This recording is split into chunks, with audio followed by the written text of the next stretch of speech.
There are four main rooms in the sound department. I have photos of three of them. Two of them are actually pretty much identical. This is the one that has a twin, basically. So this room is the one that you generally have your intro to sound class in.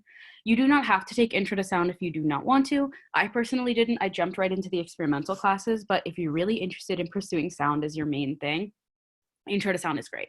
In the intro class, you will learn a lot about sound editing as well as what sound art is. I think a lot of people mischaracterize sound art as just music, which is technically correct. Music is part of sound art, but so is stuff like podcasts, so is like experimental sound work, soundscaping, all of that is part of sound art. Basically, sound art, similar to like painting, where paint is your medium and sound is your medium. Whoa. So yeah, that's what you'll kind of learn in here. Generally in the sound department, you pick one of two like tracks. You're either working with pre-made sound, so like editing sound that already exists, or making your own sound, whether that's through experimental means or even like your own voice and like talking. So this is just some of the stuff you'll use. This is more like DIY equipment for when you're like scratching your own records and stuff like that, which you will learn how to do. You'll also learn how to use a bunch of different kinds of mics and how to take care of mics correctly. Number one thing I can tell you before coming into the sound department is never put down a mic on a table. Always put it down on like something soft because they're expensive and breakable. And then this is more of the editing setup. I'll talk more about the specific editing software at the end of this. But yeah, this is all like, well, these all connect to all the stuff up here. So this room next to it, this room is less of a classroom and more of like an actual recording room / studio space. This is where we have our analog synthesizer. We don't know how many of these guys are still around, but we do know that we're at least probably, unless there's one in like Denmark, the only school that allows students to use them hands-on. So this is an analog synthesizer and these are all digital synthesizers. These were made in like the 90s-ish, some of them are a little bit more recent. This one was like 70s-ish. Great thing about synthesizers is that theoretically every time you use them, you're making a new sound. So if you're really interested in like super experimental stuff and really like doing something that's never been done before, synthesizers are probably going to be your best friend. And then this is a close-up of the digital part of it. This is a Moog specifically. So more of our digital synthesizing. The thing to remember about the sound department is that if you're really interested in doing like soundtrack work or making music, that is a little bit more of the art and technology department. Art and technology is about mixing of art and technology, and they have classes like soundtrack making classes, and they have classes about production. In sound, you're really focusing on the sound itself, as well as post-production. This is inside of a recording room. So this whole room is a recording room, but then inside of it, we do have a whisper booth. A whisper booth is where you could do like closer sounds.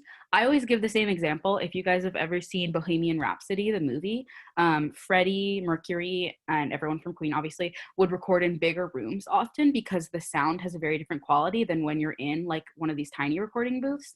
One of those recording booths is more where you would hear like Broadway soundtracks recorded or like an Ariana Grande album because they're adding a bunch of sounds on top of it.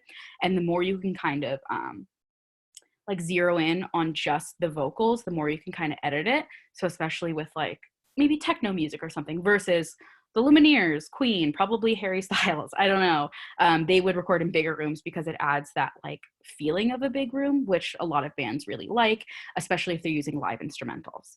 In here, there's a bunch of different kinds of analog making or sound making material. So we have a drum set over here. There's usually a guitar in here. I think it's out of the frame though. And then we also have a piano.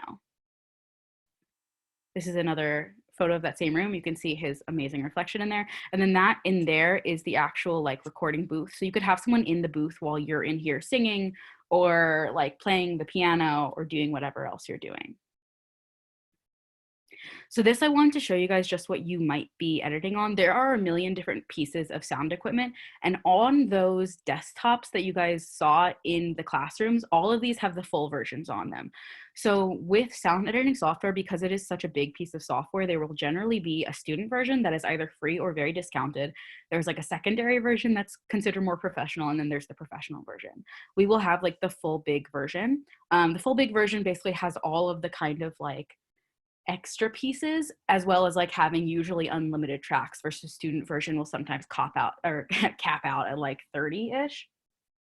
Both are fine. If you would like to download student version now to play with, I would highly suggest it. They're really fun. But this is, we've got Reaper, Pro Tools, Logic Pro, Adobe Audition, Ableton, Isotope, and Audacity. These are kind of the main ones. I tend to stick with Audition and Logic Pro because I find that they are close to the easiest. I find Ableton really difficult, but it's also really good for different things. That's another thing you'll learn in the sound department is a bunch of different editing tools. You will also learn what's best for what thing.